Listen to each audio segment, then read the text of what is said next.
What if you or a loved one has been sexually assaulted, and by the time you and that someone tries to report it, there's no charges brought upon the criminal that done that crime? And that is because the statute of limitations was up. The statute of limitations is a time frame which one can report a crime. And the reason why I talked to you about this is because I want to abolish this law. Not all states have it, but a good lonesome of them do. Reason why I want to abolish this law is because there shouldn't be no time frame for a criminal act. I believe that if it's 10 years from now, there still should be an investigation of an open case on it. And the reason why I also say for prime examples is people wait to tell things and to report a crime. And the reason why people wait is because some people are just scared to and feel embarrassed when they do it, or some of them are just being threatened. While they're standing till this day, there's people out there that are still being threatened by that criminal that done the crime. And that's why sometimes it takes a long time for people to report a crime. Also, there's times where they just feel guilty. They don't want to be judged by their family member or friend. They don't want to feel like they put themselves in this situation. They don't want to make it seem like it's their fault. That's another reason why they wait.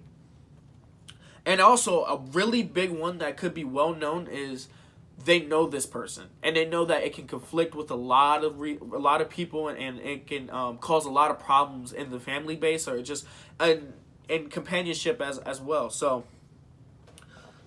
also, and one last one is a big one is once this is reported, they can feel humiliated in court. And that's really one big thing, because it is very devastating when you're sitting in front of a courtroom and a judge to tell everybody what it specifically happened to you. And now some of you may believe that the statute of limitations should be brought upon is because people do lie. People do make false accusations about saying that I have got raped and I have been sexually assaulted, but that's 2% out of the 10% of people actually doing that. So either way, people are going to lie either way. And this is actually about the victims of the statute of limitations. This isn't about people that just lie. Okay? And that brings me to my point of, there was a story about a lady named Donna Paloma. She reported a sex crime. And that same day, she went over to the hospital to get DNA checked and everything. And they actually had DNA found for the man that actually did it. Now, for the police, they actually didn't have the time to take to actually believe her. They actually thought she was lying, and they thought it was just any old sexual type deal where she just allowed it to happen, but she was just upset about it. And over the years go by, around 11 years, they didn't even bother to look, and that was devastating for her. But she decided to, they actually found a guy that actually raped a 21-year-old. Well, not actually raped, she actually got away. But he sexually assaulted a 21-year-old. And that same DNA that they got from that girl is the same DNA that was in that lady 11 years ago.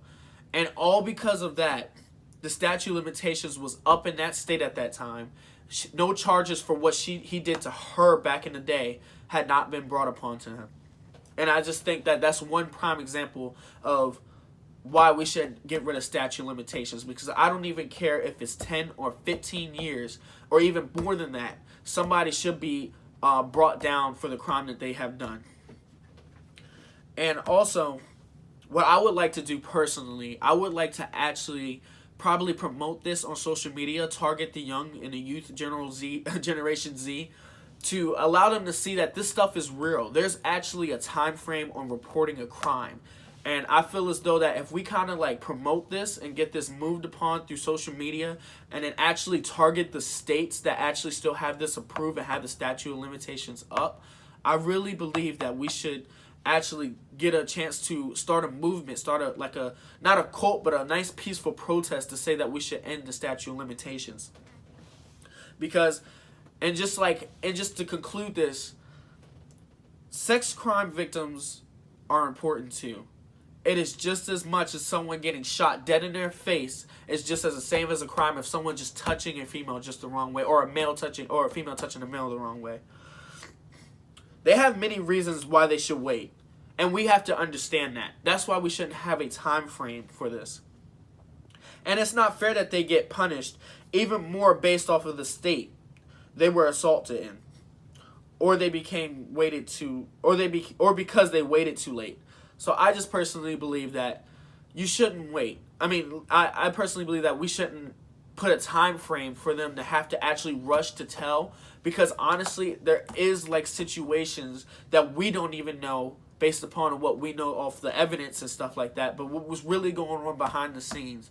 So, and if I could bring this to you guys in any other day of the audience, just take the time to actually listen to somebody, because there's people out here that walk the streets every day and we don't know nothing about them, but we know that if they're to themselves a lot, actually take the time to actually see what is wrong with them, or actually be a good friend, because there's times out where people actually probably have been sexually assaulted or any crime brought upon them and they can't tell it. But I know that you want to at least try to get them to tell you so you can report it, because you don't want to wait until it's too late, that there's no false accusation.